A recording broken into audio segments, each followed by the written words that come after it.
নমস্কার বন্ধুরা, সুবলয় রান্নার ঘরে আপনাদের স্বাগত। আজ বানাবো টোফু রেসিপি। নিয়ে নিয়েছি এক প্যাকেট টোফু, যে কি পনিরের মতন দেখতে, কিন্তু ওটা পনির না, সয়াবিনের দানা দিয়ে বানানো হয়।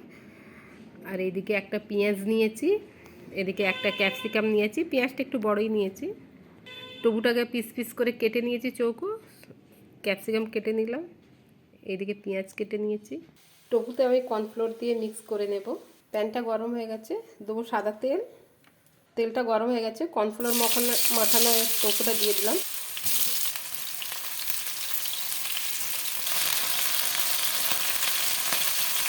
উলট পালট করে ভেজে নেব।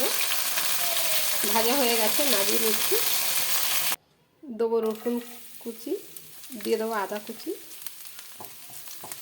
দিয়ে দিলাম কেটে রাখা পেঁয়াজ, দেবো ক্যাপসিকাম,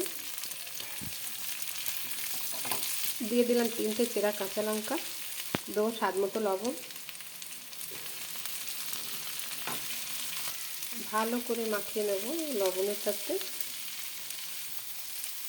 দিয়ে দেবো টমেটো সস, 2 চামচ টমেটো সস দিয়েছি বড় চামচে। দিলাম অল্প চিনি, দিলাম অল্প কর্নফ্লোর, দিয়ে দিলাম ভেজে রাখা টোফু। ঢাকনা বন্ধ করে 2 থেকে 3 মিনিট থাকতে দেবো এতে। আমার রেসিপিটা হয়ে গেছে বন্ধুরা। যদি আপনাদের আমার এই ভিডিওটা ভালো লেগে থাকে তাহলে লাইক, কমেন্ট, সাবস্ক্রাইব অবশ্যই করবেন। ধন্যবাদ।